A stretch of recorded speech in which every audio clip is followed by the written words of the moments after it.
Hello, wonderful world. It's Jennifer here at Eureka Astrology and Healing, and today we're going to be talking about the astrology of the Aquarius full moon. The Aquarius full moon is on August 1st, 2023 at 1:31 p.m. Central Standard Time. And as always, remember that this is just a snapshot in time. I'm going to talk about the energies before, after, around. I try to get a bigger picture, and remember, this is unique for your chart. This reading is not unique for your chart, but like this is a broad overview, and if you want to know more about how it uniquely affects you, get a chart reading, whether you want your just birth chart done or you want to actually see how these transits are affecting you. Reach out to an astrologer, reach out to me at Eureka Astrology and Healing, because it's going to make more sense when you get a personal reading, because right now these are large overviews, and when I talk about these energies, I can't tell you about what area of your life or if it impacts some of your planets directly without seeing them. So with that, I like to get into the notables here. This first notable is that this is a supermoon.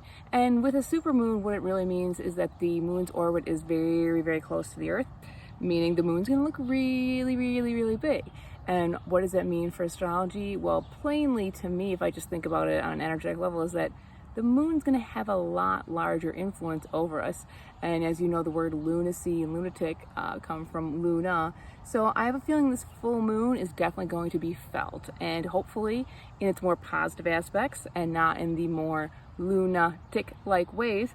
But I would be on the lookout for some of that energy just in general. When the moon is close, man, we all feel it. The oceans feel it, animals feel it, humans feel it. I mean, there is scientific proof that it affects everything on a very cellular level. So think about like nurturing this Aquarius, our rebel self, nurturing our unique self, our mad genius self, and also how we work with friendships. And this brings us into the moon. It's going to be the friendship moon, and I'll talk about that after we talk about the notables, because that's the name for this moon, because Aquarius rules really good friendships. So with that, we'll go to the next notable, and that is officially the North and South Node have shifted into new signs.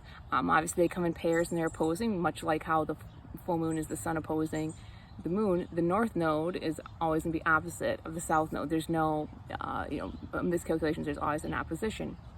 And so officially now, the North Node is in Aries. And this is going to be a 1.5-year cycle-ish.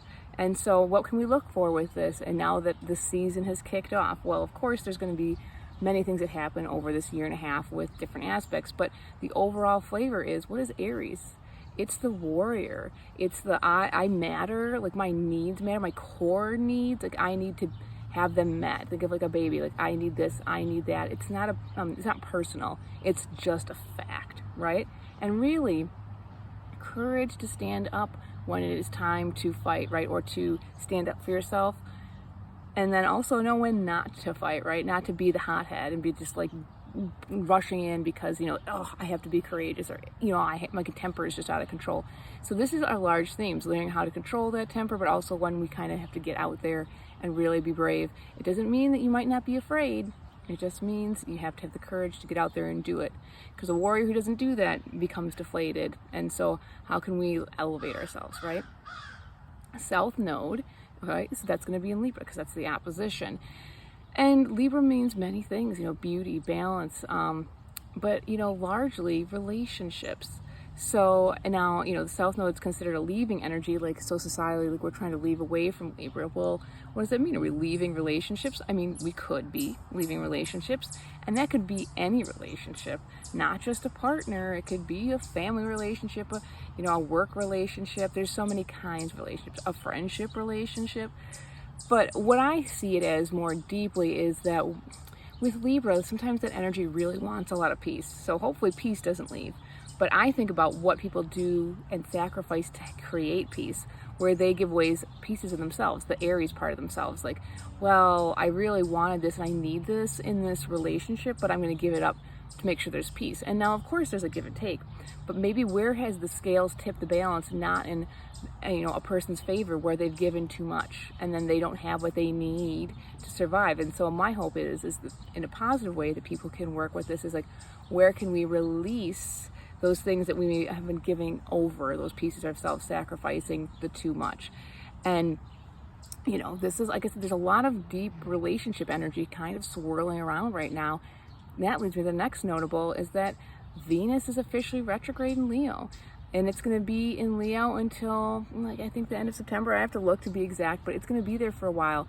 And, you know, Venus deals with, okay, rules, Libra, you know, desires, and, you know, Leo is very much about romance. So I feel like this is kind of an echoing of, like, relationships. In this case, Venus is like, wait, what do I want in my relationships? Like, how do I want to be seen and expressed? And, like, what do I want in romance? And so there could be breakups at this time of actual, like, partnerships, whether it is business or, you know, an intimate partner. But it depends on what your chart is, because when things go retrograde, it may not stick. Like when Venus goes forward and goes past the point of maybe where the breakup is, people might get back together. So, but I don't think that's going to be true for everyone with this newfound nodal shift, where the North Node is in Aries and the South Node is in Libra. I think there might be like some serious breakups and things, but I think it's what was needed, right? This energy needed to be released, and right now the cosmos is helping channel that energy for us if we need that extra oomph. So think about your desires and needs in all relationships. All right, so the full moon, as we talked about, it's an opposition, and so ideally they balance each other out. The Leo tells us to get out there. That's the sun. The sun is in Leo, as you can see me sweating right now. And it's about being seen and having fun and playing and being a leader, shining your light bright. And then Aquarius, the moon, that inward, it's like, you know, so well, the moon is inward, but Aquarius is not necessarily inward. It's more about what the community needs, the friendship needs. Like, it's not necessarily the way that Libra does it, but it's like, well, how can we make this work for everybody in a kind of a unified way, but also, like, at the same time, like, owning your own individuality. And it's a fine line, it's a fine dance. And so again, a friendship moon is a time for, and so if you want to do a ritual or if you want to do an activity, get out there and hang out with the friends, celebrate the friends that celebrate you, and you celebrate them, right? Like, you get together, it's a good time, and where there's a balance, and there's also an acceptance of differences. You're going to have friends that have different thoughts and views and feelings. Like, no one is going to 100% agree. And this is the celebration of not only similarities, but differences, and be like, yeah, so maybe you believe that and I don't. It's cool. We're still friends. We're going to move past this. Now, I know there can always be things that are a little too far and intense, but like, this is really about being understanding people's individuality and still being able to come together. That's very Aquarian. And let yourself shine in that friendship and let them shine. It's not a competition. Recognize that. And so also, I like to say that friendships are not always celebrated like other things. And also when people sacrifice for them, they don't always, it's not always like positively promoted in society. Raven Calder had a great quote within the book saying, like, hey, you know, why is it that when people like move to go for a job, it's okay, or they move to go be with their family, it's okay, but if someone said, oh, I'm moving to be closer to a friend, it's like, what are you doing? Like, why is that important to you? Why isn't a good friendship important to us? You know, I think we should think about that, because a good friendship can be a good foundation for us to understand healthy other relationships, right? Like a partner, work, family. I think they should be celebrated more. And also we can question on this day and around this day, you know, maybe I should cultivate better friendships if you don't have, you know, solid close friends, because they can be a really good support system for you if you don't get to experience that. It's not always good just to put that on a family member, right, or a partner. It's good to share the love and the wealth, but also share when you need support as well.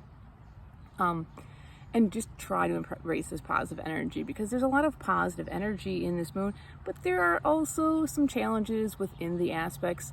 For sure, I'm not going to go calling them all out, but I definitely see the possibility of strong tempers, strong wills, a little bit of stubbornness going on, and that strong will, and I don't know how it's going to reflect in people's charts, but just really of people trying to kind of restrict and control and kind of bring authority over people's plans, ideas, thoughts, and being like, hey, why are you doing this way? Like, I'm going to change this, and try and stop people from what they're trying to build and create and organize.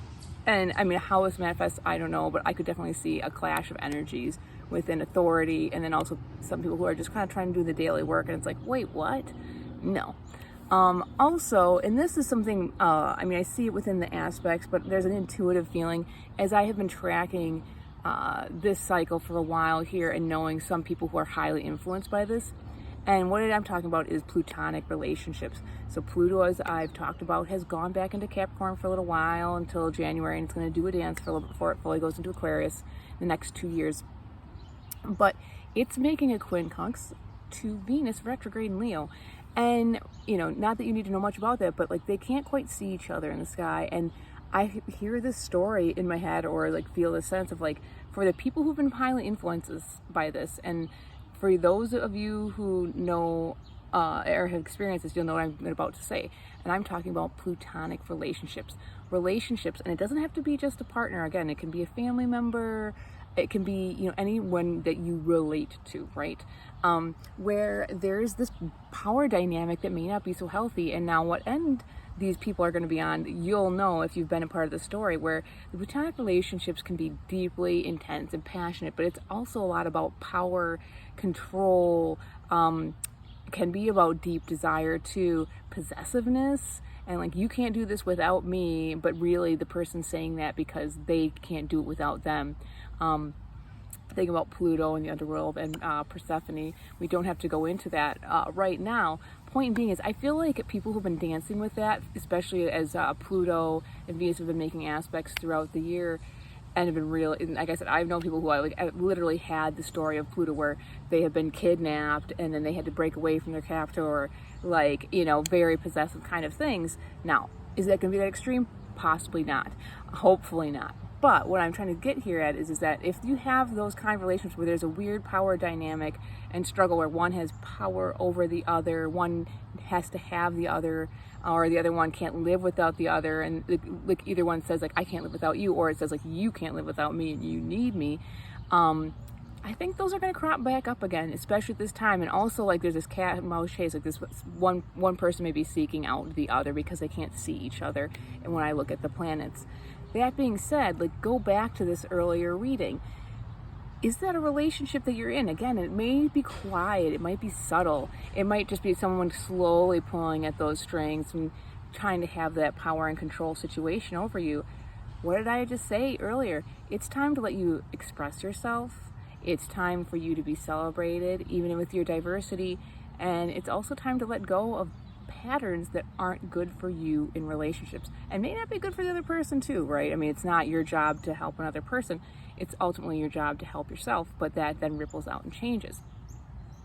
Think about it at this time, because that energy has been swirling around before and after, and it's kind of time, and hopefully you can do it gracefully and let you be the one that's in your own power, right? That's how real power is found, when you know, when you're like, oh, this relationship is not healthy for me, this needs to end. Now, obviously, do it safely, because unfortunately some people are in dangerous relationships, and they have to think more carefully about how they do this. But for most people, they can go, oh, this isn't healthy anymore, this is toxic, right? This is Pluto. Toxic is kind of the key word. And it's not helping me be in my power, and it's not helping the other person, and ending it or transforming it if it's possible. Platonic relationships usually they can transform, but both parties have to be willing.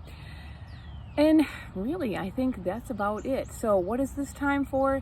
To know your gift in a relationship, your individuality, and value the good friendships you have. Those are gold.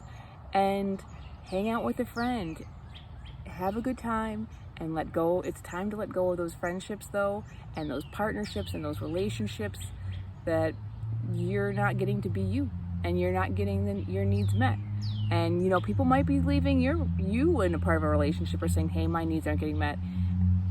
Who knows? But let it be healthy. Let it be supportive. With that, I'm Jennifer at Eureka Astrology and Healing.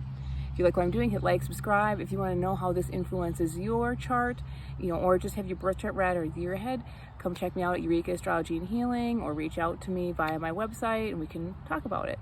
With that, may the plants ground you and the stars guide you. Ciao for now.